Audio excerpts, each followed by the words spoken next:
All right, everyone, today we're gonna be learning some pull-ups.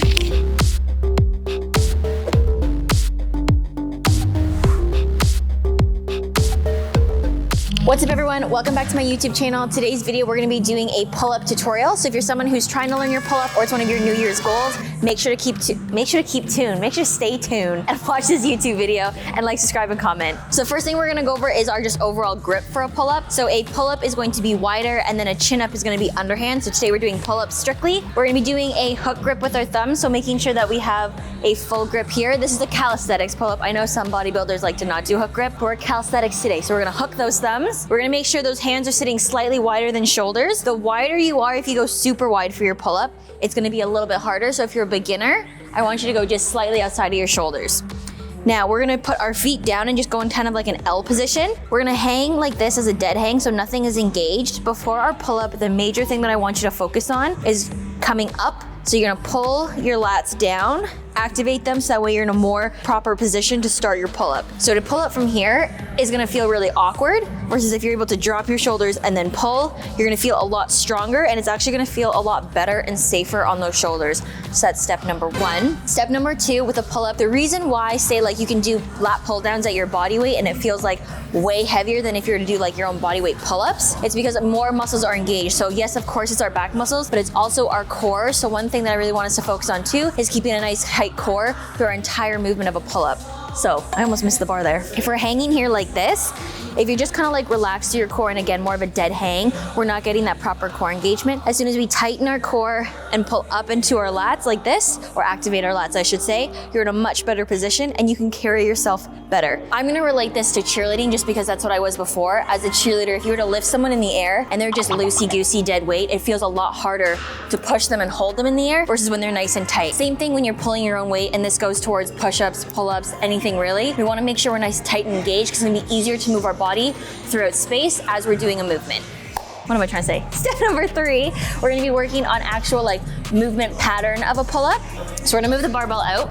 So for the pull-up, as you see, when we come up, we wanna make sure that we're pulling the bar to our chest and coming down. The biggest thing that I want you to think of is almost like if you had like a nice, what are those, PVC pipes? As if you were to almost bend it is what you wanna think of when you're doing your pull-up. That way it allows for your lats to really activate the best way they can. And it's you pulling the bar to you, not yourself pulling up to the bar. Does that make sense? So for instance, if I'm hanging here, a nice wide grip, I'm gonna already activate my lats, and then I'm gonna pull chest to bar. This allows me to be nice and straight. There's no swinging or piking in my body, and everything goes up nice and straight up and down. So when you come up, you're gonna puff your chest out, and you wanna aim for that chin up or chin to be above the bar. Even though it's a pull up, think chin above that bar. A safe little note to think is just try to hit that top part of your sternum. And another thing we wanna do is also squeeze our glutes, and that allows us to keep a nice straight body too. Because again, if we're loose to our core, loose to our glutes, that's when you get a pike position, an arch position, and it doesn't look as good. We're gonna hook those thumbs.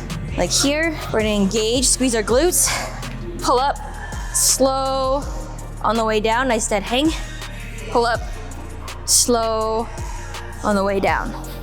So that's kind of briefly just kind of like three little pieces of technique that goes into a pull-up. Now we're gonna go into some progressions that will help you achieve your pull-up as well. For the first drill or progression towards a pull-up, we're gonna do actually a horizontal type pull movement. So an inverted row, you guys have seen this on my Instagram, my TikTok, literally everywhere. This is one of my favorite progressions for a pull-up. Same thing, we're gonna go have that hook grip with our thumbs, slightly wider than our shoulders.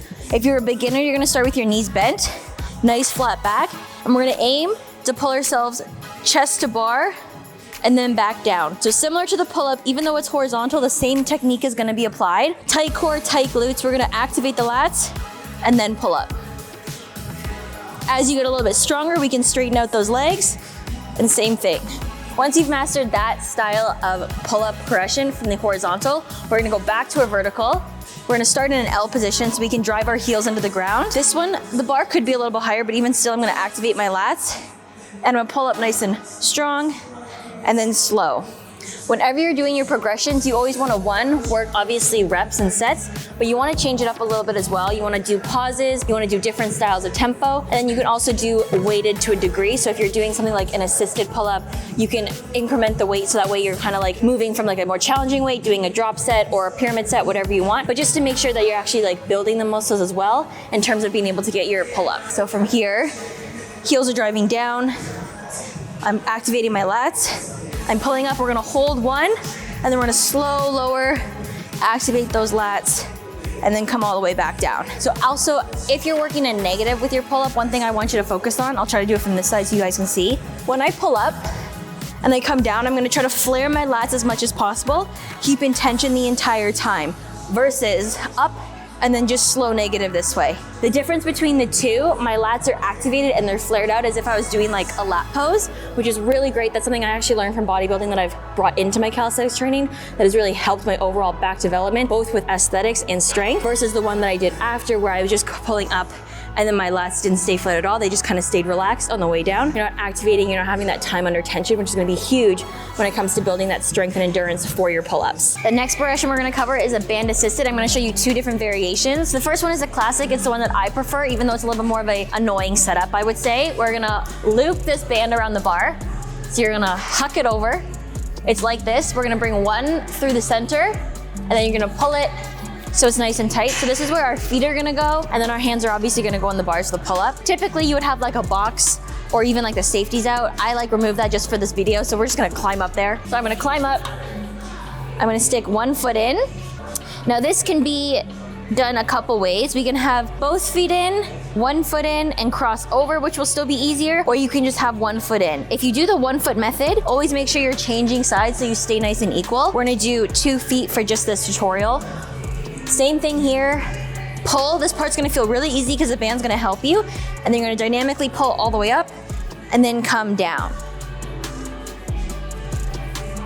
So this one with the band, I'm using a purple band right now, but if you were a beginner, you could use a green band, an orange band, anything like that. I would say green band's a better place to start. I think the orange band just does a little bit too much work for you. So if you're someone who needs an orange band, I would heavily consider just doing an assisted machine pull-up, which I'll show after this. But this one I like just because it really does imitate more of a real pull-up. I think the machine keeps us in a little bit too much of a stiff position versus this allows for that natural swing, so it's gonna feel more realistic. And that transition from a progression to the actual free pull-up is gonna feel relatively more similar. Now the only problem with the band is because there's so much tension when you're way down here, this bottom portion is gonna feel really easy, and it's at the top when we're about just about to hit that chin over the bar where you start to feel like, oh my gosh, this is so much struggle. So what I would say when you are working with the band, that negative going super slow at the bottom, or even just a little bit slower at the beginning, because it's so easy, will help with your progression and make it a little bit faster than just using that easy tension and letting yourself kind of fling up into that pull-up. You still wanna make sure, even though it feels easy and relatively weightless,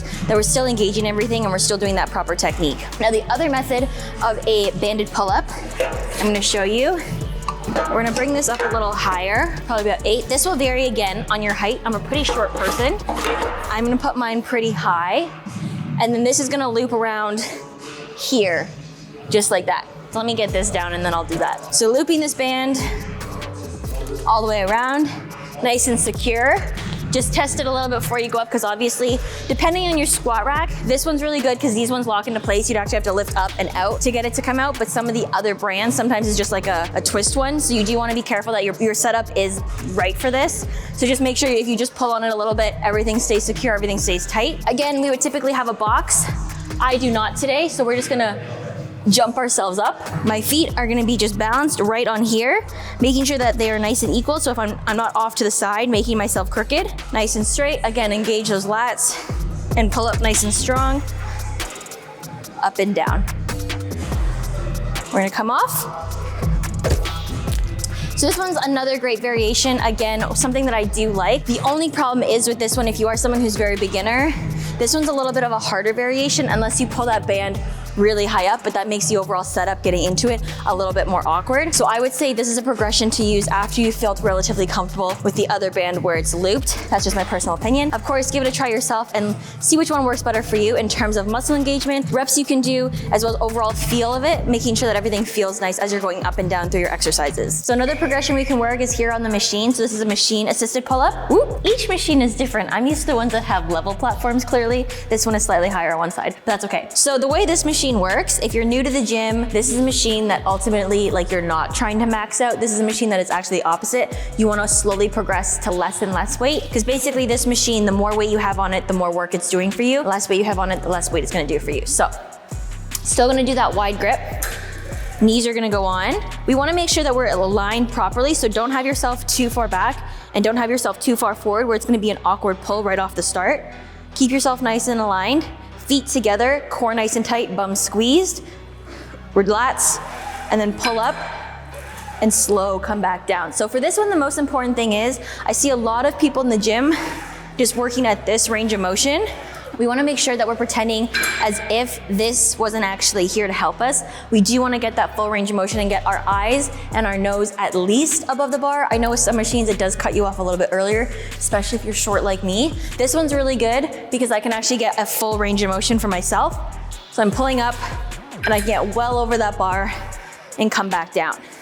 So a good cue for yourself is you wanna make sure that you can look over the machine essentially, and that will mean that you're actually getting a full range of motion. An important thing here is you don't wanna make it so easy that you're just flying up and down.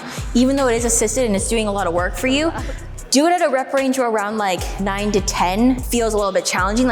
You feel like you're almost at an 80% fatigue. If you're finishing your set and you're like, wow, I can just jump in and do another set of 10, quick, your weight's gonna be too light and you're not gonna see an actual progression really with your pull-ups. Sure, you're gonna be yeah, I can do 30, but you actually can't really do 30 because the machine's doing majority of the work. So that's just my major precaution with this one, is that even though it does feel really easy, you wanna make sure that you're actually forcing yourself to do some work. The banded stuff, like I said, helps you at the very top. This one helps you all the way through, which is why it's just something to be a little bit more aware of, that you actually are putting in that work behind the exercise. The last progression I'm gonna go over is partials.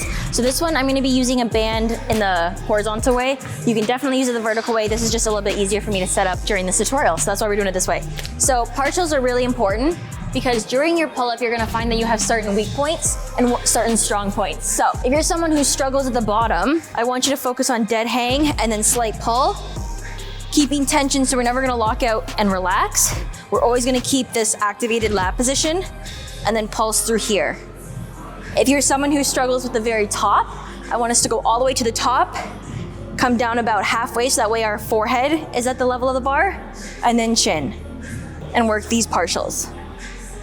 As you're doing each of them, especially for the one at the top, when you're here, I don't want to, again, relax lats, keep everything squeezed, and think of driving the elbows down each rep, and then coming down. There we go. The reason why I really like partials is because, like I said, if there's any other movements that you do in no, sorry, I was gonna say gymnastics. When you're working out, say for squats, you see squat pulses a lot, lunge pulses, little 1.5 reps for deadlifts and stuff like that. Same thing can be applied to all body weight movements. So for instance, a really good way to program your pull-ups would say to be do assisted pull-ups, whether it's band, machine, and then finish off with some partials as well, just to get that full fatigue and endurance. And then also just making sure that you're working on your weak points of that pull-up. So be very self-aware, don't choose the easier one. Make sure you're working the position that you're actually struggling in, and that'll help increase or improve your progression and make it a little bit faster for you to get your pull-up. So lastly, what we're gonna do is we're gonna work on some extra things that you wouldn't necessarily think go hand in hand with pull-ups, or maybe you think it does, but you don't know how to really work it. We're gonna work on our grip strength as well as our core, and we're gonna combine it into one exercise. So obviously with a pull-up, we have to have the ability to hang onto the bar, and ideally you wanna be able to hang onto the bar for a relatively long time because we wanna do lots of pull-ups. And we also wanna keep our core nice and tight because as through this entire video, it's super important, like I said, just to keep a nice tight core through everything. So we're gonna be doing a static core hang. Again, we're gonna hook those thumbs. We're gonna be in a slight hollow body position here, so that way everything is nice and tight, bum squeeze, core squeezed, and we're being able to hold. So if you're just beginning, I want you to aim for anywhere between 5 to 10 seconds and slowly build ourselves up to 30 to a minute. So we're gonna do a big jump up. This one I'm not too picky on grip actually. I was about to do wide grip, but you can actually just do this in any grip. It's just overall the endurance of your forearms and your fingers, just being able to hold on. So we're gonna activate those lats, tight core, and we're gonna hold this hanging position.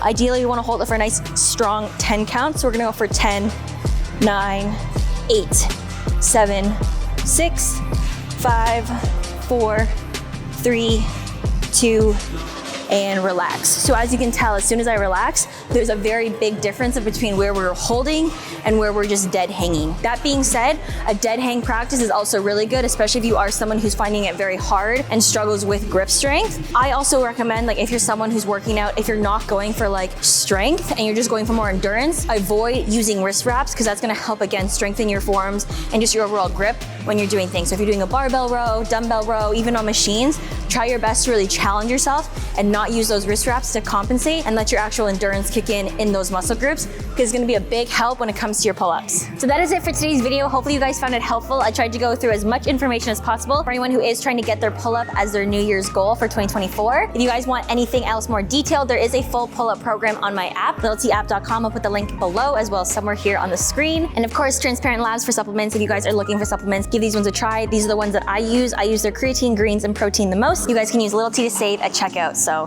hopefully you guys like this video and make sure to like, subscribe, and comment.